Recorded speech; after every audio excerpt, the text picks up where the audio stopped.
El Penal del Altiplano, Estado de México, se vendió al mundo como la fortaleza inquebrantable de la justicia mexicana, el lugar diseñado para albergar a los hombres más peligrosos del planeta, blindado contra cualquier intento de fuga. Era el símbolo de la lucha del Estado contra el crimen organizado.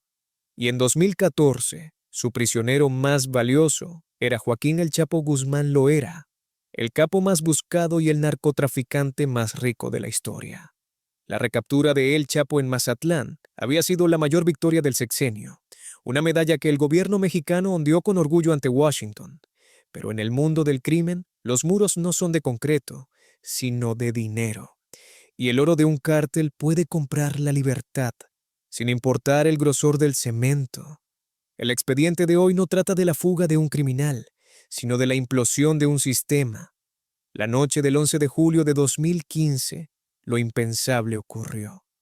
El Chapo Guzmán se evadió de la cárcel de máxima seguridad, no por la puerta principal, sino a través de un túnel de ingeniería faraónica. El escape no fue solo una mancha en la seguridad, fue una humillación nacional e internacional que demostró que en México el poder y la impunidad se venden por millones de dólares. Analicemos la escena del crimen, o mejor dicho, la escena del escape, la celda número 20 del Altiplano. A las 20:52, las cámaras de seguridad lo captan por última vez. Se acerca a la zona de la regadera, desaparece de la vista y no vuelve a aparecer. El protocolo de seguridad establece que la ausencia debe ser reportada de inmediato, pero en el Altiplano, el protocolo tiene un precio que fue pagado con creces. El agujero por donde desapareció el capo conducía a una escalera de 7 metros de profundidad. Abajo se abría el túnel, 1,5 kilómetros de longitud, perfectamente ventilado e iluminado, con una altura de casi 1,70 metros para que el Chapo pudiera caminar sin agacharse. El túnel no era una excavación clandestina, era una obra de infraestructura.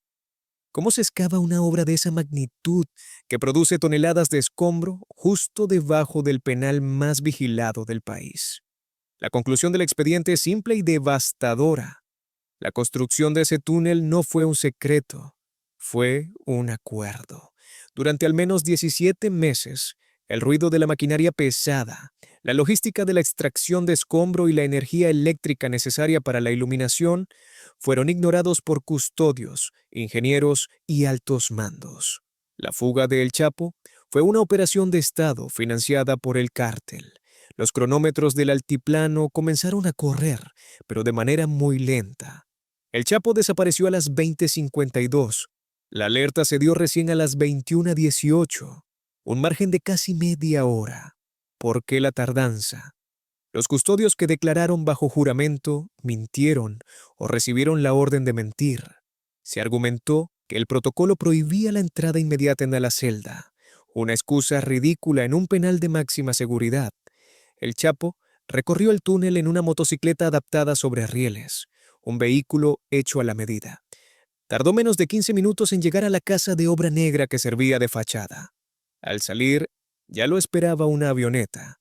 Cuando el gobierno reaccionó, el criminal ya estaba a cientos de kilómetros. El expediente oficial reportó más de 30 funcionarios detenidos, desde custodios hasta el director del penal. Pero el alcance de la corrupción, la verdadera falla sistémica, nunca se investigó a fondo. La pregunta no es quién cavó el túnel, sino quién autorizó que se cavara. La fuga fue un referéndum sobre la soberanía del Estado mexicano, y el Estado perdió. El mensaje enviado fue devastador. Si tienes suficiente dinero, la justicia es solo una obra de teatro. Esta no fue la primera vez que El Chapo escapó.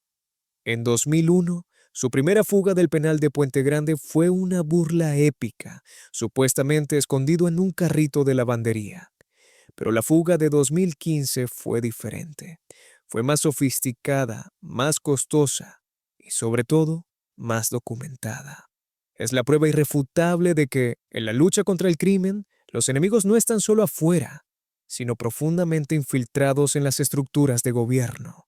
El túnel del altiplano ya no es una simple ruta de escape, es un monumento a la impunidad, Simboliza la capacidad de un criminal para corromper a una nación entera y demostrar que la máxima seguridad es una falacia cuando el soborno se institucionaliza.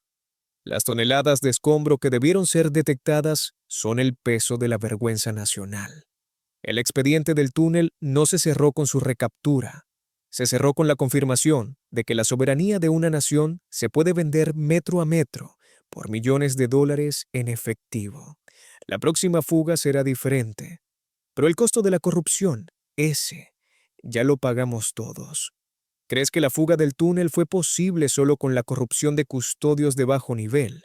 ¿O fue planeada y ejecutada con la complicidad de altos funcionarios de gobierno? Dinos tu análisis en los comentarios.